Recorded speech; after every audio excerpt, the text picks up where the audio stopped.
Untuk memahami dunia terorisme, ada beberapa hal yang harus diperhatikan agar kedepannya kita bisa meniadakan ancaman terorisme kepada sendi beragama. Karakter anatomi terorisme di Indonesia sudah berubah petanya. Sekarang mengikuti peta teroris dunia. Karakternya 1. Unpredictable, 2. Unstoppable, 3. Deadly, dan 4. Menarget soft target. Dulu yang ditarget adalah hard target. Apa itu hard target? Markas polisi, gedung-gedung pemilik dubes asing, kantor-kantor usaha milik asing. Namun sekarang publik dimanapun, di pasar, di jalanan, tempat ibadah, tempat-tempat yang tidak dijaga oleh pihak keamanan bisa diserang. Inilah brutalnya mereka saat ini. Satu lagi, terorisme di Indonesia sudah masuk teror generasi keempat. Teror generasi keempat adalah state sponsor terrorism yang terkoneksi dengan dunia luar dan menggunakan IT. Pastinya bukan hanya dunia luar, tapi negara tertentu menarget Indonesia. Generasi 1, 2, 3 nanti dijelaskan di chapter yang lain, di video yang lain. Mau bukti? Kita bahas apa yang tetangga kita hadapi, Filipina di tahun lalu. Fakta lapangan mengenai Maute dan Abu Sayyaf. Keduanya sebenarnya tidak pernah perang kota atau urban war. Selalu menggunakan gerilya taktik dan menggunakan jungle war. Dalam sejarah 30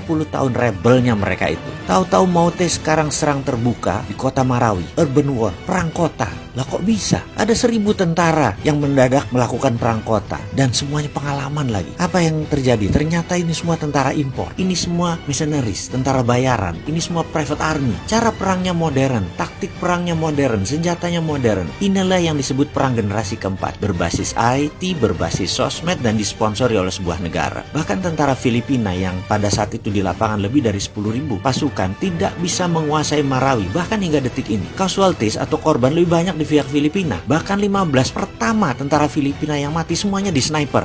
Mereka sangat spesifik sekali. Lalu bagaimana kalau itu masuk ke Indonesia? Indonesia masih melihat teror seperti kriminal berat dari kacamata pidana. Padahal di seluruh dunia terorisme itu masuk extraordinary crime. Harus pakai extraordinary measurement. Ukurannya harus extraordinary. Pakai extraordinary act dalam rule of engagement. Ini war, ini perang. Kalau pakai pasal pidana dan hanya ahli hukum pidana yang menangani, ya tidak akan bisa menyelesaikan counter insurgensinya, counter intelligence, dan menyelesaikan masalah terorisme. Tidak bisa melakukan counter intelligence strategik kalau menggunakan pidana, tidak menggunakan pasal pro justisia, tidak bisa melakukan counter terorisme kitanya. Kasihanlah Bapak polisi, kasihanlah Bapak TNI, karena tidak bisa maksimum kerjanya. Kasihan BIN yang hanya tugasnya jadi nginteli saja kalau kayak gini. Jadi boleh dong pakai extra power yang sedikit besar agar negara Indonesia menjadi tentram, yaitu tidak menggunakan pro justisia, gunakan pendekatan extraordinary crime. Gerakan counter ini sekali lagi harus tidak pro justisia. Ini harus pakai undang-undang baru, yaitu undang-undang melindungi segenap tumpah darah Indonesia, dan operasinya senyap menggunakan BIN.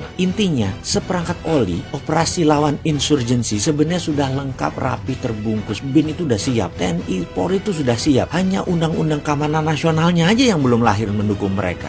Oh iya, satu lagi yang harus kita ingat. State sponsor terorisme itu tersering pelakunya adalah Amerika. Dan sekedar mengingatkan, Amerika itu tidak pernah menang melawan insurgensi taktik. Sebenarnya kita sudah siap mengcounternya. Kedepan kita harus menjadi negara damai tanpa pengaruh ideologi asing yang suka berperang. Selesaikan mereka semua.